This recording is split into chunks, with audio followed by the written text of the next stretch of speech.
All right, what's going on? Welcome back to the channel. So I was recently having a coaching call in the Inside Inner Circle, which is my education business.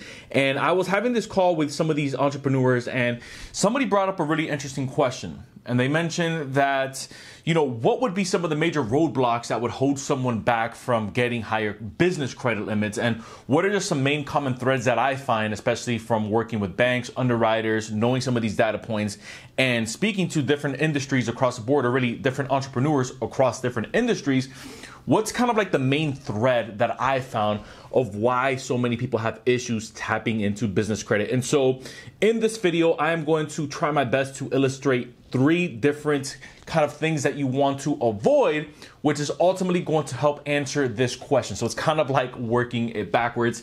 If you like content like this, all things business related, business credit, even personal credit, as well as personal finance and business strategies, then consider hitting that subscribe button down below if you haven't done so already. All right, let's get right into it. Whenever someone starts a business, everyone's always excited. They are looking at different suppliers that are possibly going to get them the best material to help them scale their business, or maybe they're speaking to a designer that's going to help them get their logo, and now they feel that they're going to be obviously one of the best companies either in their area, or they're maybe going to be the next Apple or the next Coca-Cola, right? I'm all for confidence, and this video isn't about anything when it comes to business strategy. Remember, we want to keep it around business credit.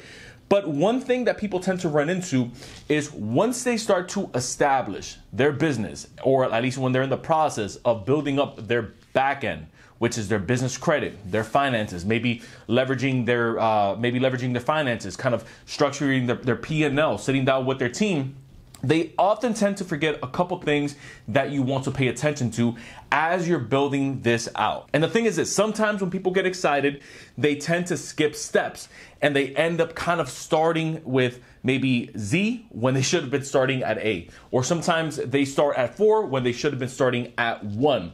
And the first thing that you want to do, even as you're getting your business licenses, even as you're in communication with some of your vendors, even as you're talking to the people that you're going to bring around you and add to your team, you want to make sure that you get your business set up the right way. And what I mean by that is you actually want to incorporate your business. Look, there's nothing wrong, especially as you're starting out. And I tell this to entrepreneurs all the time, when you're starting out, you don't need to incorporate everything.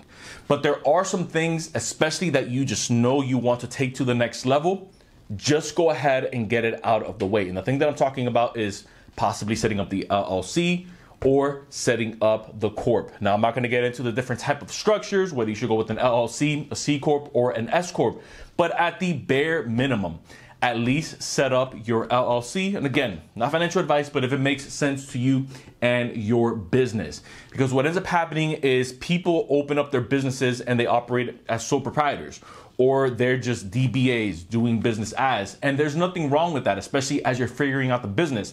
But when you go to a bank and when you start applying for business credit, there's really no separation between you and your business. Another way that I like to put it is that there's no divorce between you, your personal assets, and the business and the business's assets. So let's say something hits the fan, guess what's going to happen? Since you've been PGing, personally guaranteeing everything, which means that you are now responsible if the business defaults on the debts that are owed. One of the ways that I like to put it is because a lot of people think, which is my second point, a lot of people think that just because you have an LLC, you automatically have an EIN. And that's honestly couldn't be further from the truth, which is the second thing that you want to make sure you don't avoid, where in this case, you actually want to make sure that you get, which is an EIN, after you've established your business. Now, if you were wondering, okay, doesn't an LLC come with an EIN? The answer to that is going to be no. You see, the LLC, you're going to get it with the Secretary of State for your specific state. Obviously, you can go ahead and do a quick Google search. That's going to give you some resources of how to do that. But if you want to get yourself an EIN, you can do it for free on irs.gov. I mentioned these 2 things because they're kind of like peanut butter and jelly. They go together. But oftentimes, whenever I'm explaining it to an entrepreneur where they think it's the same, think of it like this. Let's say that you have a child, or let's say even thinking of yourself. You have your birth certificate, or your child has its birth certificate, letting everyone know what hospital the child was born in, the state that the child was born in, the parents, the date of birth, the time, all of that, right? In the business world and on the LLC, you're going to see who the agents are that actually set the LLC up. You're going to see the day that that LLC was set up. You're going to see the state that that LLC was set up in. Maybe even the line of work, right? Depending on the state and depending on how it's structured. But then you have the EIN, which is the employer identification number. Think of the EIN kind of like the social security number, but for that business. So in the same way that when we go out, we don't necessarily use our birth certificate to go out and apply for personal credit, but guess what we do use?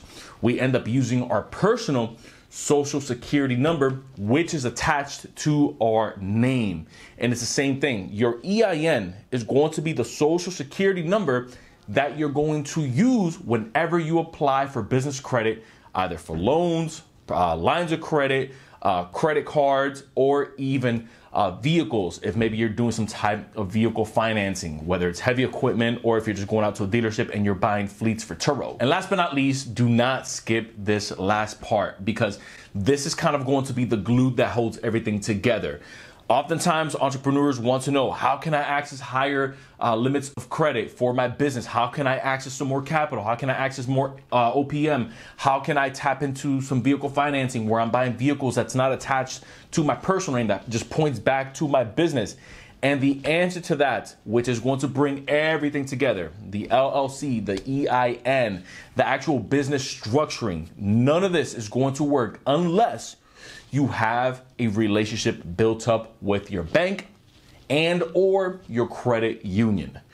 Whether you decide to go the credit union route, which I absolutely love, I've mentioned it in other videos, or if you're maybe going to go with the regional bank, which is normally just banks in certain parts. So let's say banks only on the East Coast. I know if we're looking at BB&T, which is now Truist, or if we're looking at SunTrust, those banks are usually located on the East Coast and Southeast. You have some parts in the North, but they don't have as many in the Midwest or in the West, right? And then vice versa. There's banks and regional banks and credit unions that are in the West that aren't necessarily in the East because they just service that community. I always say leverage those smaller banks and credit unions in a way that you have a relationship with them, because this is going to have them extend out not just more lines of credit. So now you can go from maybe a $20,000 line of credit to maybe a $50,000, $55,000, $80,000 line of credit just off of having that one relationship that you've been taking care of.